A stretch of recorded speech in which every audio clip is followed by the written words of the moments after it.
what's up, YouTube people, MMA fans? I'm Dave, and this is our rumors and news. Alright, I'm going to start off with a little Strikeforce news for you. Terry Martin is going to be in the next Strikeforce event, September 20th, at the Playboy Mansion. His opponent is Corey Davila. Terry Martin, former UFC fighter, came off a couple losses there. He's not been doing very well. Came off a loss against Vitor Belfort in Affliction. I guess he's trying to go around and find somewhere that he fits in. He may do well in Strikeforce, I don't know. Also, a little Strikeforce news is Jay Estrada versus Jason Thompson. Jason Thompson just got his title from Gilbert Melendez. This is also slated for the September 20th fight at the Playboy Mansion. Rumor is that this is not going to be a title fight, which makes no sense to me. This is just rumor. A little bit of news, just rumor for you, but I don't see why this fight's even taking place if he's not going to be fighting for a title. So, all right. See what's on the DXC headlines here. DXC has canceled their card for September 20th, along with their Cage Rage card that was in the UK. Vice President Jared Shaw says the company is not in any type of hurt or anything. He says the company is fine, which why are you canceling your shows? I mean, why are you canceling your events if you're doing okay? He says his October event is on schedule, which has Kimbo versus Gina Carano. Hope they're not fighting. Really don't want to see Kimbo hurt. Of course, they're going to use these two to headline their event because they're the money makers, and they're going to make them some money, something that obviously they need. KJ Noons has a 24-hour deadline to decide whether or not he's going to be fighting Diaz.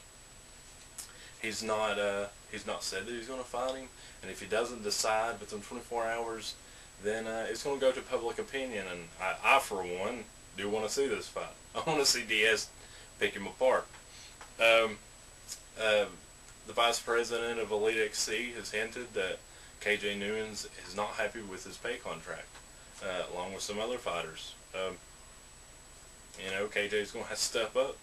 You know, he's going to have to fight somebody. He's going to end up having to fight Diaz. I mean, it's scared of him or not, he's going to have to fight him. And Elite XC is pushing it. All right. We got some bad news.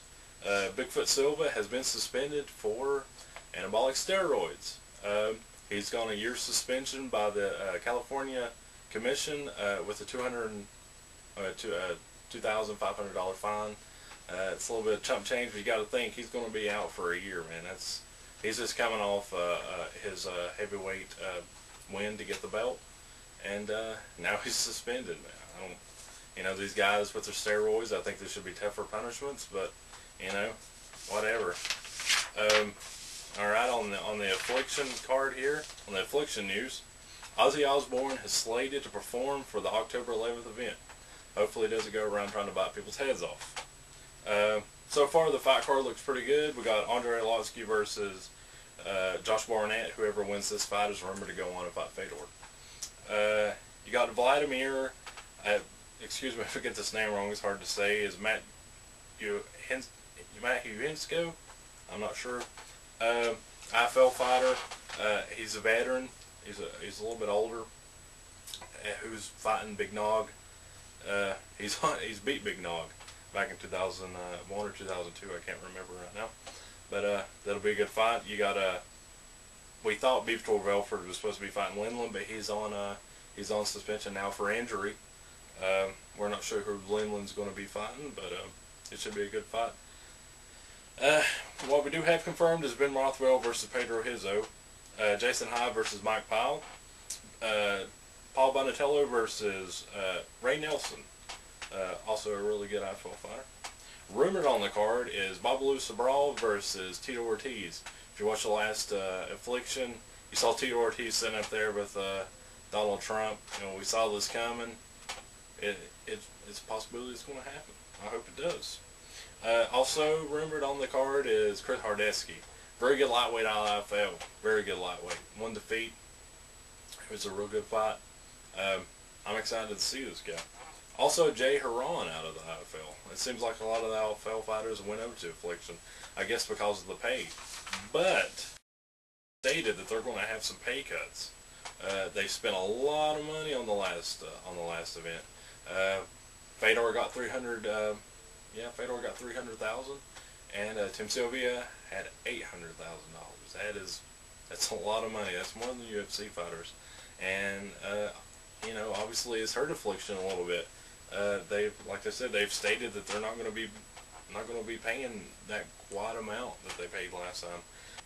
Another fighter got caught with anabolic steroids is Edwin Deweese. He was also fined $205 and a year's suspension. He was put in for Vernon White to fight Little Nog. Now Vernon White also failed his drug test. There's some real big problems in mixed martial arts with all these guys doing these steroids. They're going to have to catch them before they get up there and fight. There's no sense in it. Alright, so we're up on the UFC news. It's rumored that UFC 91 is going to be taking place at Portland, Oregon at the Rose Garden Arena. Featured fight of the night is Ken Flo versus Joe Stevenson. This is a fight that I do not want to see. Ken Flo deserves a title shot, and I think he should just wait it out and fight BJ when BJ's ready to fight, or just take BJ's title. I mean, Ken Flo has proven himself over and over again, and Joe Stevenson just got totally demolished by BJ. There's really no sense in it. UFC 88 got some injuries on this card here. James Lee is injured and with something to do with his arm. He is being replaced by Mike Pat. Mike Pat is a Bodog veteran coming off 7 straight wins. He'll be fighting Tim Boach. Jason Day out. Jason McDonald in. Jason Day's out on an injury. Jason McDonald just fought in the UFC. He's going to be fighting again. This is not official. It's supposed to be fighting Jason Lambert at middleweight. Jason Lambert went down to middleweight. Was light heavy, now he's at middle. Yet again, not official. It's not up yet. Also in the UFC news, Brock Lesnar is going to make his return November 4th. He'll be fighting Chet Congo. This is just a rumor. This is the possibility. It should be interesting. Alright, I'm going to hand it over to my co-host here, Tom, for Rants and Raves.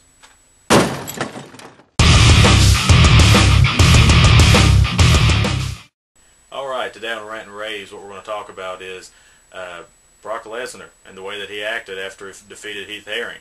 There was no call for that. Very disrespectful. If there's one thing in mixed martial arts that stays true to the martial arts spirit, it is the fact that you have respect for your opponent. You can talk smack about him before the fight. You can talk smack to him during the fight. But after the fight, you are respectful. That's just part of mixed martial arts.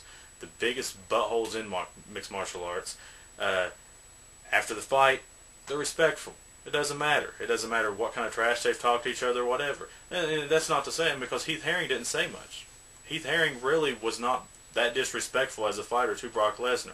I don't know where Brock Lesnar, what he thinks he's doing. I don't know if he thinks he's still in professional wrestling, which I've heard that his mic skills weren't even that good in professional wrestling. So, I mean, he shouldn't try mixed martial arts. In my opinion, it was uncalled for. And I do think it was in the opinion of most people. It made him look bad. And I'll admit, I was actually looking forward to seeing him do good. Even though I'm a big Heath Herring fan, I was watching the fight, and I was excited about what I was seeing. Okay, after the fight though, it was like a downer. It made me feel sick, to be honest with you. I left the theater where I watched it, and that's all I could think about.